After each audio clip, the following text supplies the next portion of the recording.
ගායනකොමැස්ටියා මෑන් බොබ්ස් එහෙම නැත්නම් පිරිමි පියවරු නැත්නම් ඔයගොල්ලෝ කියනවා ගයිනෝ කියලා. මේ වගේ આવොත් කැතයි නේද? මේක කොහොමද නැති කරගන්නේ? විවිධ ක්‍රම භාවිතා කරන විවිධ ක්‍රම කතා කරනවා අපි. හරිම ක්‍රමය කොහොමද මේක අයින් කරන්නේ? අපි අද දවසේ ඒක බලමු කොහොමද මේ ගායනකොමැස්ටියා නැති කළා. වාට ලස්සන පිරිමි පෙනුමක් ලබා ගන්න කොහොමද කියන එක. එතකොට මේ ගායනකොමැස්ටියා තියෙන එක ඇත්තටම අපිට මානසික සහ සමාජමය ප්‍රශ්නයක් නේ. අපිට ටී-ෂර්ට් එකක් අඳින්න බෑ ගැටලු ප්‍රශ්න තියෙනවා. ඒතර මේ ගායනකොමැස්ටියා නැති කරගන්නේ කොහොමද කියන එක බොහෝ මේ ප්‍රශ්න ආවයට තියෙන උනන්දුවක් මේක නැති කරගන්නේ කොහොමද කියන එක. ඉතින් මේක හරියට විද්‍යානුකූලව අද දවසේ මම පහදලා දෙන්නම් මොනවද ක්‍රමවේද තියෙන්නේ කියලා. ගොඩක් දෙනෙක් අහන දෙයක් තමයි ජිම් ගියාම මේක හරියනව නේද කියලා. ඔව් ඒකේ යම් සත්‍යතාවයක් තියෙනවා. නමුත් ඒක හරි විදිහෙන් ඔබ අවබෝධ කරගන්න ඕන. මොකද ජිම් ගිහිල්ලා සියලු දෙනාට මේ தත්ත්වය හරියන්නේ නැහැ. අපි දැන් පොඩ්ඩක් බලමු මේ මොකද්ද මේ ගායනකොමැස්ටියා කියන්නේ කියලා. ඇත්තටම නියම ගායනකොමැස්ටියා කියලා කියන්නේ ඔබේ පිරිමි පියවරු වගේ කාන්තාවන්ගේම වගේම පිරිමින්ගේ තියෙන පියවරු පටක ලොකුයිම තමයි ගායනකොමැස්ටියා කියලා කියන්නේ. ඒතර පිරිමි පියවරුත් මෙන්න මේ වගේ වැඩි වුණොත් එහෙම මෙන්න මේ විදිහට පිරිමි පියවරුත් ආවොත් ඔබේ ඇත්තටම පියවර ඉස්සරහට එනවා. ඒතර මේක මේ වගේ තත්ත්වයක් කොහොමද නැති කරන්නේ? අපි දැන් අනිත් තත්ත්වය බලමු. තව තත්ත්වයක් තියෙනවා මේකේ සියුඩෝ ගායනකොමැස්ටියා කියන එක. සියුඩෝ කියන්නේ ඒක ඇත්තම ගායනකොමැස්ටියා තත්ත්වයක් නෙවෙයි. ඒක සියුඩෝ. ඒ ගායනකොමැස්ටියා වගේ පේනවා. නමුත් නියම ගායනකොමැස්ටියා තත්ත්වයක් නෙවෙයි. එතකොට සියුඩෝ ගායනකොමැස්ටියා වලදී වෙන්නේ ඇත්තටම මෙන්න මේ ස්ථානයේ ෆැට් පිරීම, තෙල් තැම්පත් වීම. එතකොට තෙල් මෙන්න මේ වගේ ෆැට් මේ හරිය පිරෙන්න පුළුවන් ගොඩක්. විශේෂයෙන් මේක වෙන්න පුළුවන් මහත් වෙනකොට. මහත් වුණා මේ විදිහට ෆැට් තැම්පත් වෙලා පියවර ඉස්සරහට එන්න පුළුවන් පිරීමේ පියවර. එතකොට ඒක පේන්න පුළුවන් ගායනකොමැස්ටියා වගේ. නමුත් මම කිව්වේ ඒක නියම ගායනකොමැස්ටියා නෙවෙයි. හරි. එතකොට මෙන්න මේ වගේ අයට ජිම් එකට ගිහිල්ලා බර අඩු කරලා මේ මසල් එකත් තව ටිකක් හොඳට වර්ධනය කරපුවම අන්න ගායනකොමැස්ටියක් නැති වෙන්න පුළුවන්. නමුත් බොහෝ දුරට ගායනකොමැස්ටියා වල අපි දන්නවා පිරිමි පියවරු තියෙනවා. එතකොට දැන් අර සමහර අය කියන්නේ මේක ජිම් ගියාම හරියනවා කියලා නෑ. ඒක සියලු දෙනාටම හරියන්නේ නෑ කියන එක දැන් ඔබට තේරෙනවා ඇති. නමුත් මෙන්න මේ වගේ තත්ත්වයකදී ඔව් ජිම් එකට ගිහලා මේ තත්ත්වය හදා ගන්න පුළුවන්.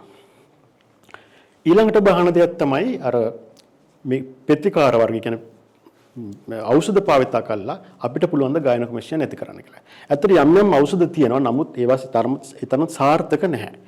එhmenan අපි අද දවසේ බලමු කොහොමද මේ සැත්කම් මගින් ගායනකොමැස්ටියා හරි විදිහට ඉවත් කරගන්නේ කියලා. දැන් නියම ගායනකොමැස්ටියා අපි දන්නවනේ මෙන්න මේ විදිහට තියෙනවා පියවරු පටක. මේ විදිහට පියවරු පටක ඔබේ තියෙනවා. ඊට අමතරව අපි දන්නවා ෆැට් සෙල්ස් තියෙනවා ඒ වගේම. තෙල් සම්තරමකට තැම්පත් වෙලා තියෙන්න පුළුවන්. මේ අතර මේ විදිහට ෆැට් තැම්පත් වීමකුත් තියෙනවා. මේ දෙක බොහෝ දුරට අඩු වැඩි වශයෙන් තියෙනවා. ඉතින් එතකොට අපි මේ தත්ත්වය නැති කරන්න නම් මෙන්න මේ වැඩිපුර තියෙන ෆැට් ලේකත් අපි ඉවත් කරන්න ඕන. ඒ වගේම මේ අනවශ්‍ය බ්‍රෙස්ට් ටිෂුස් ටිකත් අයින් කරන්න ඕනේ. එහෙම නැත්නම් ඔබට අවශ්‍ය නියම පෙනුම පැහැදිලි වෙන්නේ නැහැ.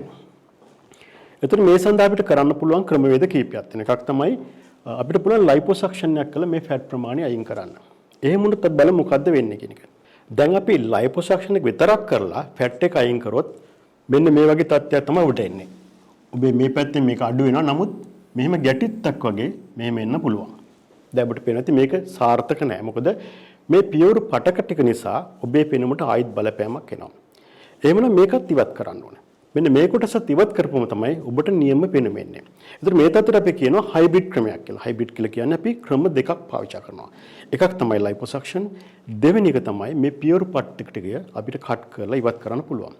සමහර වෙලාවට අපි දන්නවා ලයිපොසක්ෂන් කරනකොට මේ පියවරු පටක සියුම් නම් සමහරට ඒවා කැඩලා එනවා. ඒ අවස්ථාවේදී අපිට එක්සිෂන් එකක් ඒ කට් කරලා ඉවත් කිරීම අවශ්‍ය වෙන්නේ නැහැ. අපි දැන් බලමු ඒක කොහොමද වෙන්නේ කියන එක. දැන් ඔබේ පිරිමි පියවරු තියෙන්නේ මෙන්න මේ විදිහට කියලා හිතන්නකෝ. මේ විදිහට වටේ අවුට්ලයින් එක තියෙනවා. ඊට පස්සේ මැද නිපල් ඇරියෝල කම්ප්ලෙක්ස් එක තියෙනවා. එතකොට අපිට පුළුවන් මෙන්න මේ ස්ථානින් පොඩි කැපුමක් දාලා අර පියවරු පටක ටිකත් ඉවත් කරන්න. ඊට කලින් අපි සාමාන්‍ය කරන්නේ මේ පොඩි කැපුම පැත්තකින් දාලා අර ලයිපොසක්ෂන් කරලා මේ සම්පූර්ණ අර අනවශ්‍ය පැට් ටික මුලින්ම ඉවත් කර ගන්නවා. ඊට පස්සේ මෙතනින් පොඩි කැපුමක් දාලා අපි අර කිව්ව බ්‍රෙස්ට් ටිෂුස් ටිකත් ඉවත් කරනවා. ඉවත් කරාට පස්සේ මේක ඉතා සියුම්ම මැහුමකින් දාලා මහන්න පුළුවන්. ඒතර සාමාන්‍ය පස්සේ ඔබට කැලලක්වත් දැක ගන්න බැරි තරමට මේක ලස්සනට අපිට කරන්න පුළුවන්. ඒතර අපි හරි විදිහට කරොත් ඔබට අන්තිමට මෙන්න මේ වගේ තත්ත්වයක් ලැබෙනවා. ඔබේ මසල් එක යටින් තියෙනවා. ඊට පස්සේ අර අවශ්‍ය ප්‍රමාණයට ඔබේ බ්‍රෙස්ට් ටිෂුස් සහ ෆැට් නියම විදිහට මෙන්න මේ විදිහට පිටපුම ඔබට ලස්සන චෙස්ට් එකක් ලැබෙනවා. ඒතර මේකේ වැදගත්කම තමයි සමහරට මේක වැඩිපුර කරොත් එහෙම මෙතන වලක් වගේ හිටින්න පුළුවන්. ඒ වගේම අනවශ්‍ය කැපුමක් දැම්මොත් කැලලක් හිටින්න පුළුවන්. මෙන්න මේ දේවල් නැතුව සාර්ථකව මෙන්න මේ විදිහට ලස්සනට හදා ගන්න පුළුවන්. අපි දැන් බලමු මම විසින් කරපු එක සතියක් තුළ මම විසින් කරපු ගයිනකොමැස්ටියා ට්‍රීට්මන්ට් කීපයක්. මේ ඔක්කොගෙම පේන්නේ ඇත්තටම මේ සැත්කම කළා දවස් 2-3කින් පස්සේ. එතකොට දැන් ඔබට බලන්න පුළුවන් මෙන්න මේවා. එතකොට මේ වගේ පේන නැති ඔබට ලොකු කැලලක් පේන්නේ නැහැ. ඒ වගේම දෙපැත්ත සිමෙට්‍රිකල් අසමානතාවයක් පේන්නේ. ඒ වගේම බල වගේ පේන්නේ. ලස්සන්ට උන්ට අවශ්‍ය නියම පෙනුම ලබලා දීලා තියෙනවා කියලා. එතකොට සැත්කම්ෙන් පස්සේ සමහරට පොඩි ඉදමීමක් එන්න පුළුවන් මුල් කාලය තුල. නමුත් ඒක සාමාන්‍යයෙන් මාසයක් දෙකක් ඇතුළත ඉදමුන් අඩු වෙලා නියම තත්ත්වයට එන්න පුළුවන්. ඉතින් මේ අවස්ථාවේ අපිට පුළුවන් අවශ්‍ය නම් අර චෙස්ට් කම්ප්‍රෙෂන් එකක් අඳින්න. ඇඳලා අර ඉදමුන් තත්ත්වයක් යම් තරමකට පාලනය කරගැනීමේ හැකියාවක් තියෙනවා. ඉතින් මම හිතනවා දවසේ වීඩියෝ එකෙන් ඔබට ගයිනකොමැස්ටියා ඉවත් කරන එක ගැන හොඳ අවබෝධයක් ලැබෙන්නේ නැති මොනවද මේ සියුඩෝ ගයිනකොමැස්ටියා එතකොට ඒකට ජිම් ගියොත් ඒක හරියනවා මෙන්න මේ දේවල් ගැන හොඳ අවබෝධයක් ඔබට ලැබෙන්න ඇති.